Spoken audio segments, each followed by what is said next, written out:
How's it going, everybody? Thanks for checking in with me. I'm Joe with iJoe58 Transport. I haven't been on in a while, but I will be coming back to you more often now. As of December 31st, I'm officially retired. I do not have a 9 to 5. Actually, it wasn't 9 to 5. It was 7:30 to 4 o'clock with a 30-minute lunch, which was, yeah. Anyway, so I'll be coming back to you more often. What I want to do now is I'm almost home. Once I do get home, I'm going to go into the studio and I'm going to record the steps that it took for me to establish my LLC. I think that there are folks out there looking for those steps. I know when I was trying to get mine up and running, I was looking all over YouTube for some good videos with the steps on getting it started. So I'll get home and I'll tell you how the steps that I took.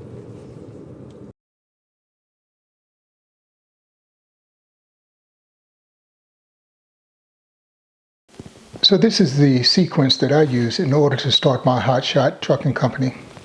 The very first thing I did was ordered my power unit, which is my 3500 Ram. I ordered it back in September of 2021. It didn't come in until January 28th of 2022. That's when I started the ball rolling with the rest of the sequence. And the very first thing I did, which was March the 9th, I went out and secured a post office box at my UPS location. Now, it cost me $75 in order to get that started, but I did not have to lock into a contract. It's a month to month. So I can break that contract at any time. The next thing I did was I secured a registered agent for the state of Texas. And the purpose of that registered agent is to serve process of service here within the state of Texas. I secured that on March the 9th, and the cost for that was $30. Once I got that, I was able to go on to the Secretary of State website and fill out the application for an LLC. And when I did that, there was two methods that you could utilize in order to get that started. One was to submit it online, and the second was to print out the application and mail it in by snail mail. I did both, and the problem with doing it that way is you have to pay the $300 both times, and I did that. But once they receive the second, or once, let me back up. Once the first one was approved, then that nullified the second one. And at that point, I would have to send a letter to them requesting a refund, which I did. So at that point, my LLC had been established, which led me to the next stage, which was to go onto the IRS website. And at the IRS website, I registered for an EIN number, an employee identification number. That did not cost anything, and I did that on April the 12th, 2022. So that got the ball moving for that, which enabled me to open up a business account.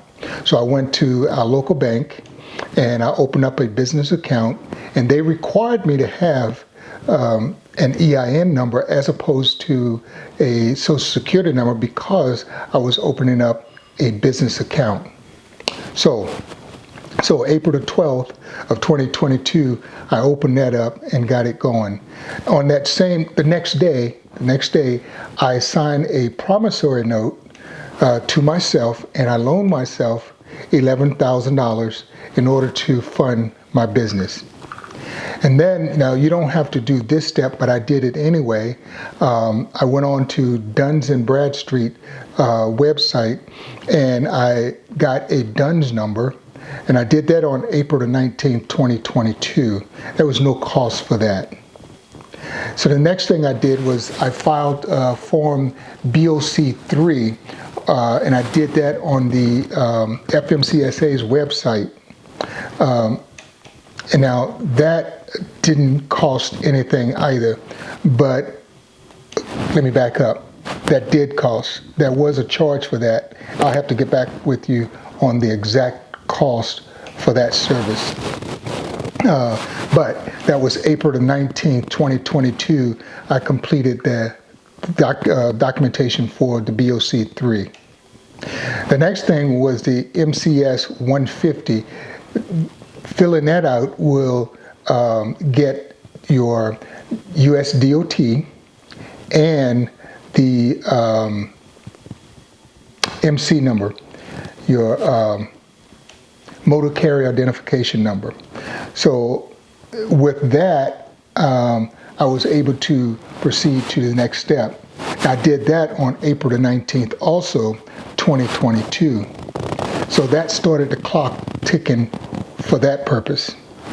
Now, the next thing I did was not until April the 29th, 2022, when I filled out the paperwork for my UCR registration.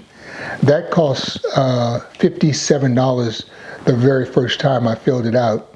Mine did come due again in December, and this time it cost $60.75. So the next thing I did after I filled out the URC the first time, I had to get a DOT physical. Now that physical I got May 19th, 2022, and it was good for 2 years. The cost of that physical was $95 or something like that, somewhere around $90 some. But it's good for 2 years. The next thing I did was started to search for commercial insurance. Now, the very first time I went on and searched for insurance, I was denied, and I've been driving for 50 years, over 50 years, but I was denied insurance. So instead of, searching around for another insurance company, I went to Progressive. Progressive did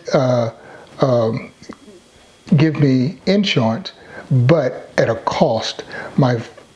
Now, they were insuring me commercially based on a 2022 Ram 3500. My trailer was an 18-foot single car hauler, and it was already paid for. So with that, it came out to around $1,536 per month. So I went on and took that. The next thing I did was I had to have signage for my truck, some type of decal or whatever. So what I did was went to a local shop that did signs and got 2 signs for my truck. They're generic, but I had to have my US DOT number on it, and also had to have my MC number on it, and it had to be, I think, 12. I think you had to be able to see them from a certain distance. I forget exactly how far back, but they had to be visible at a certain distance. And I think the letters had to be about 2 inches or so. Don't quote me on that, but it's on the FMCSA's website. So I did that on May the 29th, 2022. Now, I think that's about all the things that I did in order to get out on the road, with the exception of one thing. I also went to Truck Stop's website and signed up for a subscription through their services so that I can find loads on their load board. And while I was at it, I also signed a contract with them for their factoring service. And their factoring service charge, I think it's 2.99%. Plus a $1 charge if you want to do the ACH direct deposit method, and I opt to take that as well. Now, there are other requirements that that you have to have, but not necessarily to get out on the road. But you have to have them once you come in as a new entrant. I think that's how you pronounce it. And at some point between the time you come in or time you start your business until the 18th month, you're considered a new entrant. And at any time during that period of time, you're subject to an inspection.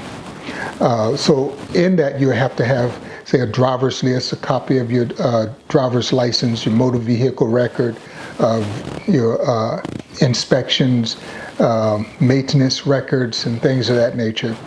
But that's a different video. So, based on what I've told you so far, those are the things that I needed in order to get started. Now, also, once you get your DOT and your MC number, be prepared to get a lot of phone calls, and then they're not going to stop. I did mine back in I think it was back in March, and from that time forward, no, April 19th is when I did it. And from that day forward, I've been getting calls constantly, and it's nonstop. So just be prepared for that. And also be aware that some of these people have names that sounds like they are official, and also sounds like they're federal, a federal government name, but they're not. So just be aware of that. Okay. I hope this was helpful to you. If you have any questions, please ask them down in the section below, and I will come back and answer those questions if I can, or maybe direct you to some other site that can. Now, there are a lot of sites on here that offers good insight on how to get your business started and what you need to do to maintain it. So with that, thanks for dropping in. I appreciate you, and do come back. And if you haven't already done so, please consider subscribing to my channel. I will be coming back often once I get on the road, which I am now, and start making more videos as I go to keep you updated with what's going on, and anything new that I can depart or provide to you as value. So thanks for stopping in. Talk to you later.